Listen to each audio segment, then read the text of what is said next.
Hello students, skeleton की श्रृंखला में आज हम स्टारफिश के स्केलेटन की बात करेंगे।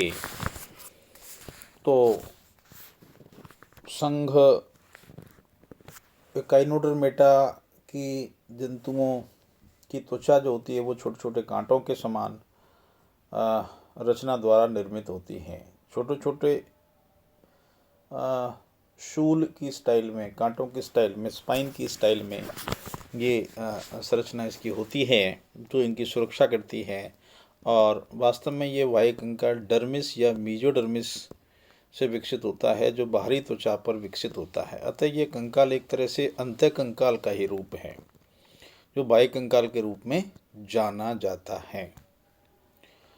एस्टेरियास की डर्मिस द्वारा बहुत संख्या में कैलकेरिया अस्थियां होती हैं। कैलकेरिया ये अस्थियां डर्मिस के बाहरी भाग में दिखाई देती हैं। इनका जो डर्मिस का पार्ट होता है वहाँ ये दिखाई देती हैं। तो हम ये बात करें कि इनमें किस किस तरह से ये इनके टाइप्स पाए जाते हैं। तो सबसे पहले एम्बुलेक्रल स्पाइन फर्स्ट का जो पार्ट है वो इनका होता है, जिनको हिंदी में बीथी सूत्र भी कहते हैं। तो इस जंतु के ओरल सरफेस पर, एबोरल और ओरल दो सरफेस होती हैं। तो ओरल सरफेस पर प्रत्येक भुजा के बीच में बीथी खांच और मध्य में मुख पाया जाता है। कुछ अस्तिकाएं बीथी खांच और मुख के चारों तरफ पाई जाती हैं। ओरल ओक्यूलर पाई जाती हैं। प्रत्येक बीथी खांच में अस्थिकाओं की दो बीथी खांच पाई जाती हैं जो उल्टे वी की तरह व्यवस्थित होती हैं। यानी उल्टे जो वी है उसकी स्टाइल में ये व्यवस्थित होती हैं। और इनके अपमुखी सिरे, एबोरल सिरे उल्टे वी के सिरे पर मिलते हैं। इस प्रकार से खांचे किनारे किनारे कैल्शियम के शूल पाए जाते हैं। कैल्शियम के शूल यहाँ पे पाए जाते हैं। और ये जो शूल हैं जिन्हें बीथी शूल कहते हैं, ये शूल खांच के ऊपर जो इनकी नोच होती है, खांच होती है, इसके ऊपर बंद हो सकते हैं और खांच की सुरक्षा कर सकते हैं। मुख के पास वाले समूह 5 समूह में होते हैं। इन पांचों को मिलाकर के ओरल पेपिला कहते हैं। पास वाली ओसिकल्स के दोनों पास वाली खांच मिलकर के अंडाकार छिद्र बनाते हैं जिन्हें बीथी छिद्र भी कहते हैं। इनमें से ही नाल पाद गुजरते हैं। जो ट्यूब फीट हैं वो इन बीथी छिद्र जो होते हैं उनमें से गुजरते हैं। दूसरा टाइप्स इनका है डर्मल प्लेट्स या स्पाइंस, चर्मीय शूल। अपमुखीय सतह पर बहुत सारे छोटे और मजबूत शूल पाए जाते हैं। छोटे और मजबूत शूल पाए जाते हैं जो भुजा के समानांतर पंक्तियों में लगे रहते हैं, जो एस्टेरियास का बाह्य कंकाल कहलाता है। एस्टेरियास का जो बाह्य कंकाल है वो हम इसको बांट सकते हैं। इस प्रकार हम ये देखते हैं कि डर्मल पेपिलिया भी इससे निकले रहते हैं। डर्मल पेपिला भी इससे निकले रहते हैं। तीसरे पार्ट की अपन बात करें तो वो ब्रंतपाद कहलाएगा। पेडिसिलेरिया कहलाएगा। दोनों सतहों के शूलों के साथ साथ जबड़ों के समान संरचना उपस्थित होती है। जॉज की स्टाइल में एक संरचना यहाँ पर मिलती है और प्रत्येक में 2 कैलकेरियाई ब्लेड पाए जाते हैं। प्रत्येक में 2 कैलकेरियाई ब्लेड यहाँ पर पाए जाते हैं।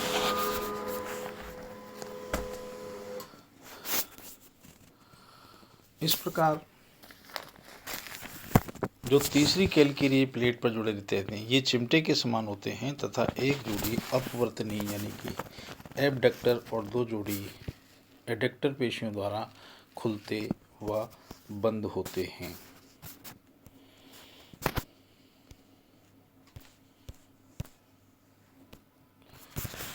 तो यहाँ पेडिसिलियाई की अपने बात करें, दोनों सतहों के सूलों के साथ साथ जबड़ों के समान संरचना उपस्थित होती है और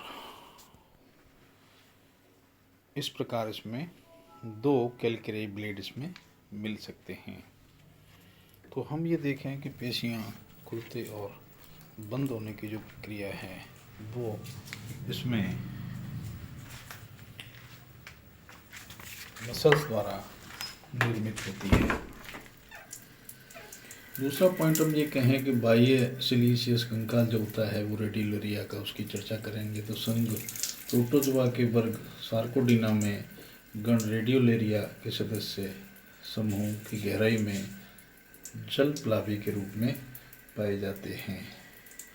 तो ये सार्कोडीना में जो रेडियोलेरिया के सदस्य हैं वो पानी की गहराई में जल प्लावी के रूप में यहाँ पर मिलते हैं।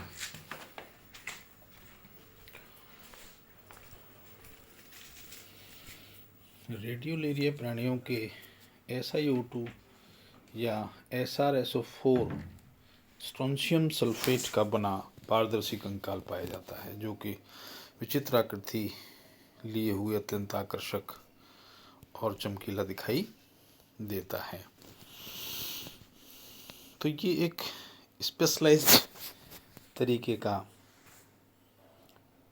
पाया जाता है और O2 की एब्सेंट में ये प्राणी इसी कारण चमकीले दिखाई देते हैं। सिलीसियस या रेडियोलेरिया के प्राणी एक्चुअली क्या है, चमकीले प्रकार के यहाँ पर मिलते हैं। तो दूसरी बात अपन करें कि इनकी मृत्यु हो जाने पर इनके कंकालीय खोल समुद्र के पेंदे में बैठ करके रेडियोलेरिया ऊज या पंख का निर्माण करते हैं और प्रशांत महासागर में 30 लाख वर्ग मील क्षेत्र में पंख मौजूद हैं। तो ये जो आंकड़ा है वो इन्हीं के कारण है। इनमें जो पंख है, कीचड़ जिसको नाम अपन सामान्य भाषा में कहते हैं, तो नीचे ये जमे हुए रहते हैं रेडियोलेरियंस। इनके जीवाश्म फ्लंट या क्वार्टज कांच जो होता है उसके प्रकार की चट्टानों में दिख पाए जाते हैं, जो कि कांच बनाने में काम में आते हैं।